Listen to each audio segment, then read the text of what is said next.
Welcome back, guys, to another special show here on the Disclosure Team YouTube channel.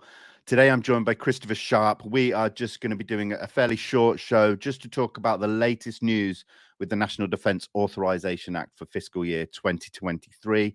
We'll briefly touch upon the delayed UAP report. So, yeah, guys, without further ado, please welcome Christopher Sharp. How you doing, Chris?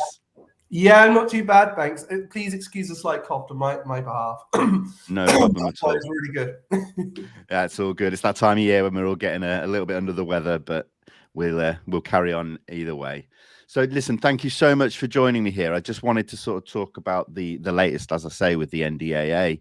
I think it's best probably first to start back sort of after the congressional hearings that we had, because we started to hear some language coming out fairly quickly after that, sort of in the summertime. So are you able to just bring us up to speed on what that was? Yeah. Excuse me. Of course. So what happened was that after the hearings, it became clear that briefings were happening behind the scenes with, in my opinion, whistleblowers. Because what happened in the summer was that the Senate released its Intelligence Authorization Act, the draft of it. And that was the one that contained all the provisions for the whistleblowers. So it became abundantly clear, as the source stated to me, that that did not come from a vacuum. There was information provided to the Senate Intelligence Committee. So that's the language that came out. And then after that, you had an explanatory report, and that explanatory report was basically stating that, there's been an exponential increase in these kinds of objects in terms of transmedium objects. And they also criticized the Pentagon as well. And that was nothing new, really. I think case in point was the 2019 incidents in the Pacific, in that you were told that these were unmanned aerial systems, but there was no information coming at all and provided about the origin and the people who were kind of controlling these things, who were the controllers, who were the origin. And that was something that I think really got under their feet, really, and they were not very happy about it. So yeah, that was really important. I think that that Senate intelligence report was. Yeah, absolutely. We started to hear whispers as well in the last 6 months about crash retrieval programs being talked about behind the scenes. Did you hear anything much about that from sources, or what can you say about that? Yeah, they exist. There's historic programs, and then there's programs that are currently active right now. It's clearly, for me, becoming a fact and not speculation. So, and that's something that is kind of made clear in terms of what they're trying to get at within the National Defence Authorization Act, because to make it clear, that Intelligence Authorization Act is now being coupled with the National Defence Authorization Act, whereas last year there were two separate things. So yeah, it makes it clear basically that it compels reporting of any programs that have not explicitly been reported to the key congressmen, like chairs on the key committees, like the intelligence committees and the armed services committees. So what it's basically stating is that if you've got knowledge, or if you've been working on these programs, then you can break your non-disclosure agreement. Even if it's you can break an executive order as well, and the Atomic Energy Act and the secrecy kind of like binded by that. You can break those kind of things to report that knowledge to Arrow. So that's something the legislation makes clear, that you can now report that information. And then once Arrow has validated that information, then they report it to the Secretary of Defense. They're no longer reporting to Moultrie's office. That's gone, which is great news, because it was full of Gary Reid allies. So now they're going straight to the Deputy Secretary of Defense and Secretary of Defense office and reporting to them. So then what happens is that Secretary of Defense will then have 72 hours to report that information to the relevant committees. So this is really, really big stuff. This is really, really kind of like firm language here. And because it now falls on the Secretary of Defense, Lloyd Austin, there's more accountability to this now. Yeah, one thing that I think we heard when Arrow was first formed, there was another group, the Arrow Exec, which I think is some kind of oversight board. What can you say about that? Because I think Moultrie was even attached to that in some way. Yeah, that was something that was legislated last year. So that was when the DoD and ODNI came out with Arrow in AOI MSG as it was known then in the first place. And they were really kind of like the controllers of this. And I think that the main guy in this group at the time was Gary Reed, which is someone you don't want heading up this kind of like effort, really. And also, I think as well, you have to make it abundantly clear that at that time, there was no Kirkpatrick, there was no director of the office. So, I mean, I've got limited knowledge in terms of like the ins and outs and workings of that. But I do know that was something that Gary Reed was involved in. He was the last person you wanted involved. But now a lot of the accountability falls on Kirkpatrick. Yeah, and you mentioned him, we know he's been heading the Arrow group. But we also saw earlier in the year job vacancies coming up, being advertised for positions within Arrow. And I think I read somewhere that they've now been filled. But, let's just touch upon, obviously we were due the UAP report on October 31st, and we were all hearing from various sources that it was due and it was coming, and then it wasn't. Do you have any latest on that, or is it now a case of just sitting and waiting for when it just appears?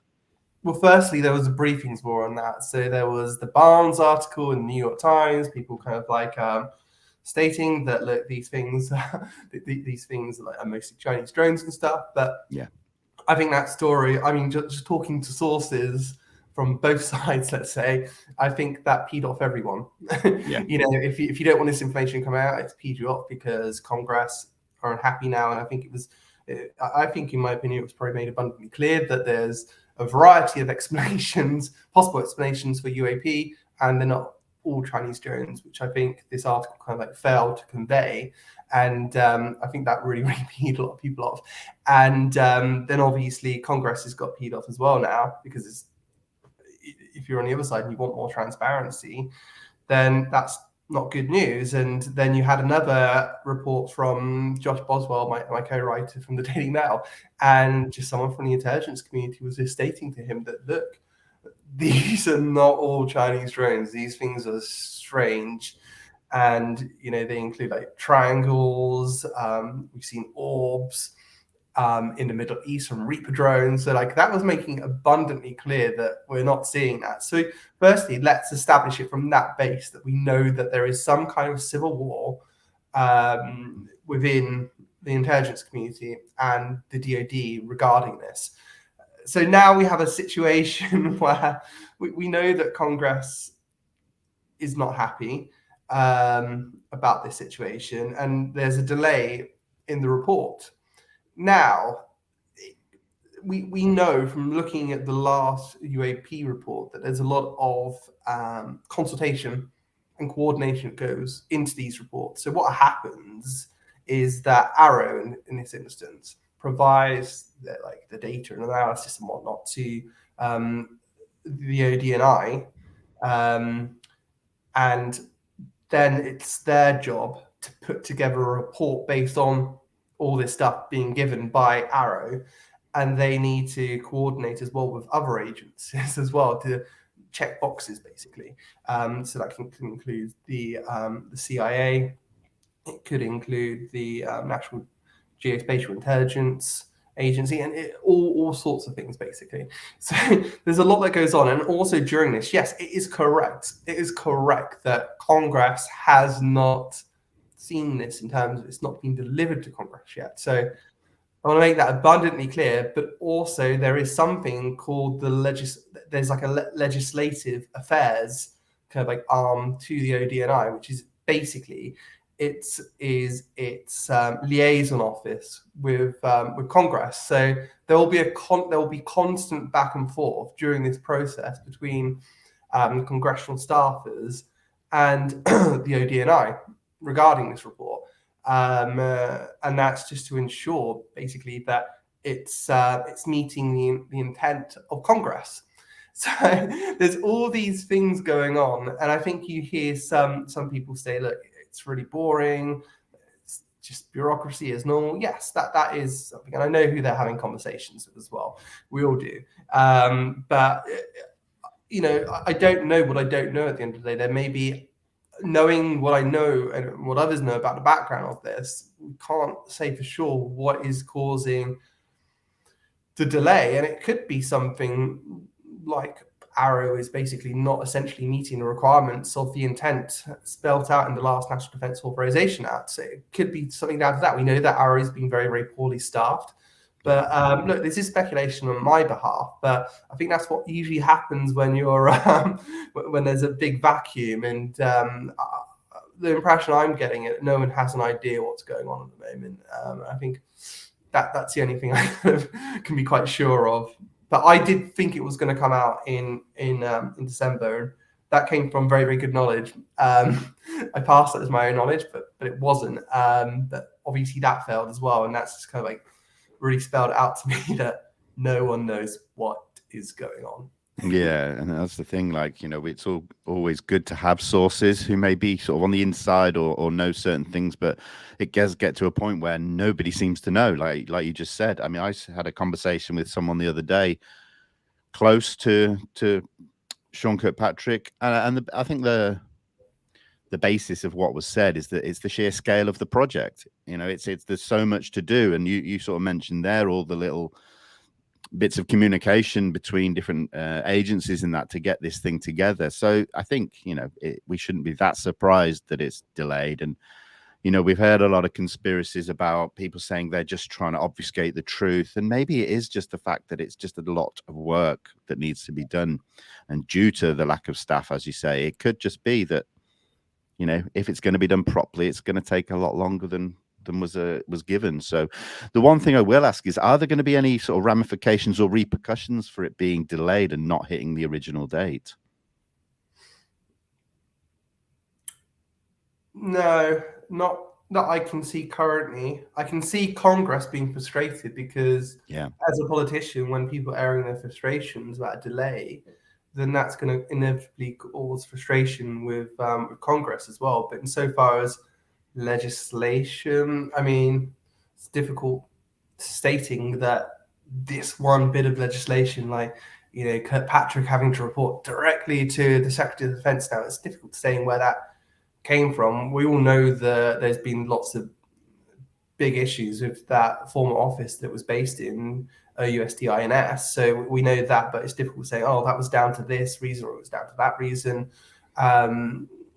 But I also know as well that Kirkpatrick may have got his way on some things as well in terms of the finalized legislation. So, I mean, there's no clear sign right now that I can see that there's any ramifications. It looks like now we're in a situation where this new finalized language is kind of like really putting the pressure on Kirkpatrick, and if he doesn't deliver, so he's got to deliver like a report, for instance, which is going to be with the accounting office in previous legislation, but now he's going to do it in terms of finding the information from 1945. So, I mean, if he doesn't kind of like deliver on that, I mean, he can be squeezed, and the onus is really on him now. Yeah, absolutely. Now, one thing I wanted to do is take a look at, on Twitter, if you people should be aware of Douglas Dean Johnson, who regularly covers this kind of aspect of the subject. And he recently wrote an article which I wanted to share and just discuss a couple of the points that he mentioned. So if I just bring that up on screen and we'll just talk through it a little bit. Here we go. So it is a preliminary look at the UAP related provisions of the final proposed fiscal year 2023 National Defence Authorization Act, HR 7776. And if I just scroll down, bear with me. He says the House passed bill contains two main UAP related provisions found in 3 sections of the bill. So the first one we wanted to talk about here was Bill Section 1673, and I'll just read this first paragraph. It's a secure method for authorized reporting, safe harbor, or UAP whistleblower provisions. So this section creates a secure method by which current or former government employees or contractors can submit UAP related information to the Pentagon UAP office, and through the office reach also the Congressional Armed Services and Intelligence Committees. So that's pretty big. Government employees, former and contractors. So does that sort of come into contractors with private organizations? What does that say to you? Yes, it does. That's correct. So, I think if you're listening to a lot of the chatter about this thing, it's been with these defense contractors like your Lockheeds and stuff for a very, very long time. They get given stuff. It's like, okay, we're gonna give you this. You try and work it out. And it may be that we've got a situation at the moment where they're finding it very, very difficult to reverse engineer this technology. But yeah, that tells me that's explicit now that that there is involvement with government contractors within that. So yeah, I think that's very, very important, and I think it's something that people really need to keep an eye on. I think in terms of that. And the one thing I will say is that when we hear the word whistleblower, and especially associated with the UFO subject, is that a lot of people think that if someone blows the whistle, it's going to become public knowledge what they were involved with. Whereas in this instant, this is not going to be public. This is giving them the option, the aim to report behind the scenes, behind closed doors, in closed briefings to the armed services and intelligence committees. This is not suddenly going to blow the subject wide open publicly. And I just wanted to sort of, temper expectations with that. Yes, I can see the next big movement in terms of advocacy, let's say within the UFO community, is to actually an effort to galvanize people, to pressurize Congress to make as much information public as possible. I mean, in terms of Congress, this is all trying to be more transparent about the way this topic's being treated, because it's not only being hidden from us, it's also being hidden from Congress as well. Yeah. So I think there will have to be some give in terms of this, in terms of kind of like letting some of that information go and kind of like declassifying it, which may be down to getting the president involved, for example. But I think we may see that. And I was thinking just the other day that a lot of people say it might not come out the way you think it will. It may not be the president of the United States making a speech, or whatever, but it could do. I mean, when you had the James Webb Telescope and its first images being found, you had a big event with the president showing off the pictures and stuff like that. So it's hard to imagine that any kind of talk about non-human intelligence may not involve the president getting involved, although saying that Joe Biden does have a lot on his hands at the moment as well. But it'd be interesting to see the way that might play out. But I think that this is the next big effort, trying to get Congress to share the information with the public. Yeah, absolutely. Now, just going back to the article here, one thing that under the new bill, the office will retain its current name. So we're not going to see another acronym coming in. So ARROW, the All Domain Anomalies Resolution Office, will remain, which is good because it's a lot more palatable. And it gets to keep its Twitter page. There you go. And let's hope they tweet a little bit more, because they've been a bit quiet on that front. So, yeah, moving down. I don't want to go through it all, but I think there were the key. There was a few changes in the language from the Intelligence Authorization Act before it made its way into the NDAA. And I think that's really what covers here. What I'll do as well for anybody watching or listening is in the description on YouTube, I will pop a link to Douglas Dean Johnson's article that we're looking through, because in that article as well is a PDF, a link to a PDF of the 33 pages of provisions that you can read, all relating to the UAP subject.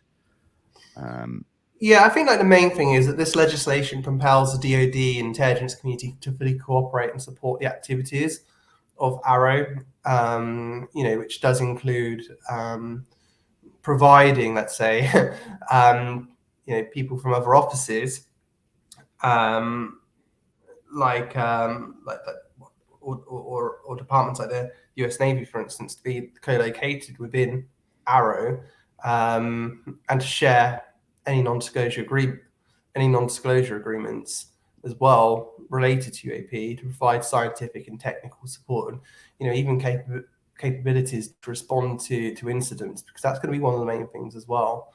That you do need cooperations of these other kind of departments and offices once a new event emerges, and yeah, that'd be really, really important. Yeah, absolutely. I mean, like we're reading this article, and this is just, the provisions that Douglas Dean Johnson thought were important. But this, like I said, there's 33 pages of it. So if someone really wants to sort of dig in themselves, then check out all of that PDF. But this part here, the general revisions pertaining to the Pentagon UAP office, Arrow, and its operations, and Arrow conducted historical record reports on government involvement in UAP. So that's huge. And just moving down here as well, I just noticed that what you said, the new bill significantly elevates the status of the Arrow program. So, like you said, reporting directly to the Deputy Secretary of Defense and the Principal Deputy Director of National Intelligence. Correct. Yeah, I mean, this is really pushing the conversation forward compared to last year, and I think that in itself is something that we should look at in a positive light. I think so as well. I think it's clear now that the game's kind of up, and I think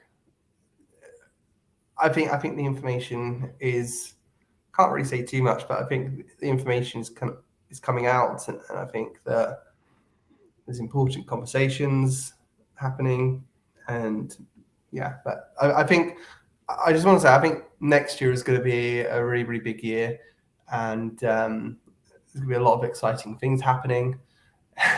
So yeah, it's gonna be really exciting, man. And yeah, there will be some stuff that I'm going to put out as well about this, which you might be aware of already. So it's gonna be it's gonna be great, man. It's 1945 is very, very important because that is the date of the alleged Trinity crash, and that was at the Trinity kind of like test sites where they were launching the atomic bombs.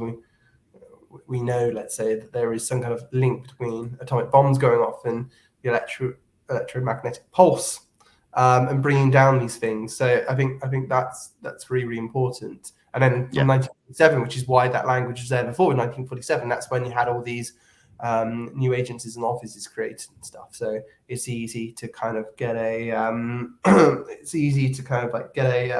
paper trail going back to them.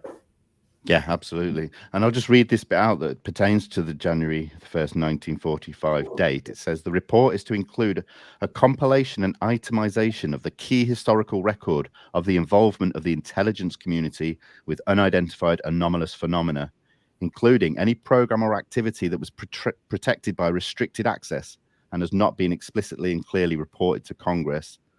Then successful or unsuccessful efforts to identify and track unidentified anomalous phenomena. And finally, any efforts to obfuscate and manipulate public opinion, hide or otherwise provide incorrect, unclassified or classified information about unidentified anomalous phenomena or related activities. So that's huge. And the one thing as well is that they've obviously changed the name from unidentified aerial phenomena to unidentified anomalous phenomena, which I think is fitting and works better. Vinny, that is so important. That is so important what you just read just there. Yes, firstly, the name change is very, very important because before you had a situation where the Air Force is saying it's in space, so we don't have to deal with it. And the Space Force is saying, oh, it's in the air or it's in the oceans, we don't have to deal with it. So actually kind of like taking anything to do with that out of the equation. And there's definitions there anyway, inside the language basically just states that we're dealing with transmedium stuff that can go through space, air, and water. So it's there anyway, but it makes it very, very difficult now for the Air Force to turn around and give that excuse. So that's really, really important, firstly. And the other thing, I think, there was some confusion before. Say, oh no, so that means if I'm in a special access program, I can't come forward and blah blah blah. And people interpret that language wrong, but no, it's not like that. It's like if you're in a special access program that has not been clearly reported to Congress or compartmentalized access program, then that's when you can come out. I mean, it could even be something whereby that program's communicated with Congress before and say, no, we're doing X, Y, and Z, nothing to do with UAPs, but they've not made it clear that they are doing something with UAPs. So that would then allow that person to come forward because it's clear that Congress didn't have knowledge about that program. So that's really, really important. And then in terms of the language you're reading as well, that you can't mislead the public and whatnot about the city, that's really, really important. So, I mean, I think now you're going to see perhaps a different tone taken from the Public Affairs Office in the Pentagon.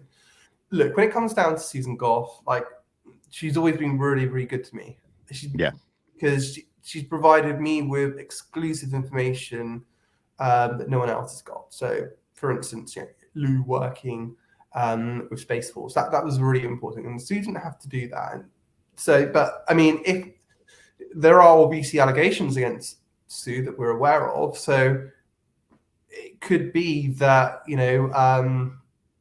it could be that that they may change their tune on some of these things. It could be that the report as well, it'd be important to the report as well once that legislation comes through, because once that legislation comes through, let's say that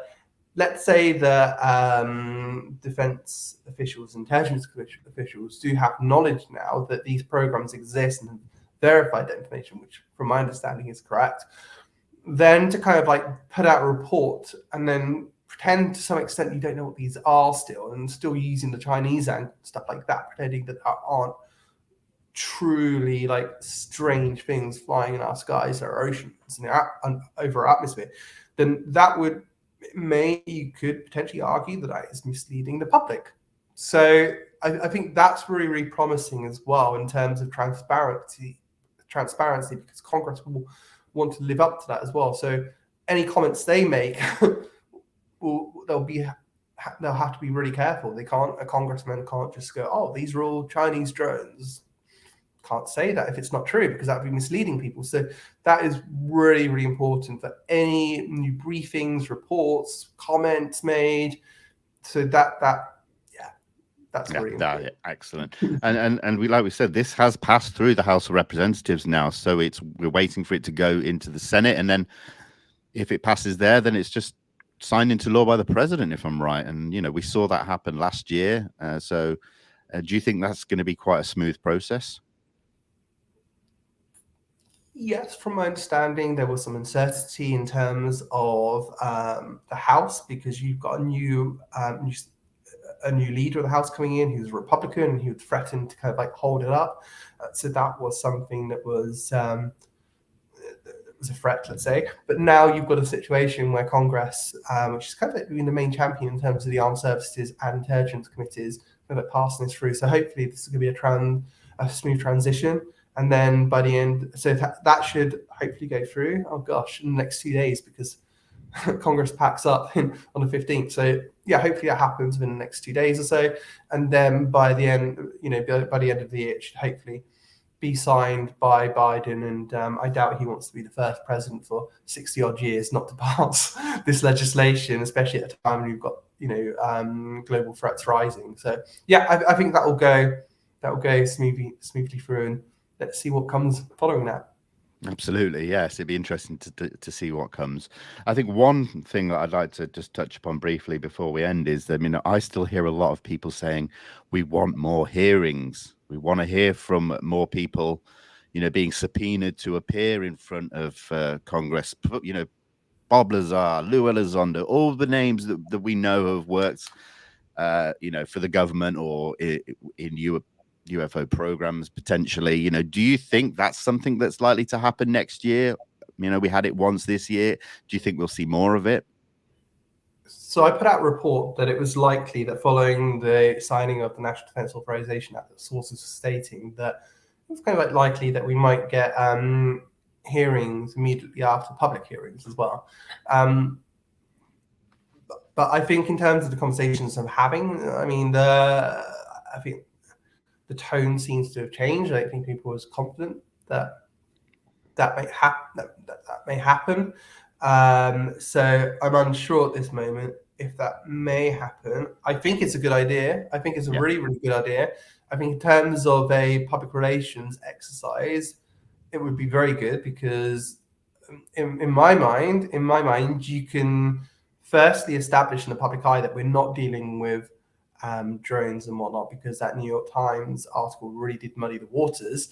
So you establish that first. So you bring out people like Fravor, like Deirdre, like Kevin Day, perhaps, or anyone like that. Basically, to just establish the fact that we're not dealing with this stuff. Even Ryan Graves would be fantastic. So I think we would do that first, and any new witnesses as well that would be able to appear. But mostly you would do people that have been established there in the public eye anyway, at least known to people like us, but not potentially known by a more mainstream audience. And I think it would make sense to do that in January. And you would hope that would happen during a time where you don't have a Amber Heard and Johnny Depp court case hogging the headlines.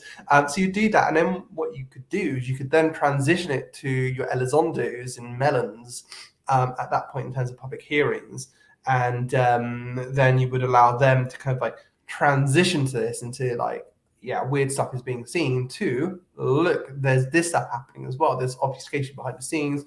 There's alleged retrieval programs, which I'm quite certain do exist. So I mean, you've got that happening. So I mean, I'm keeping my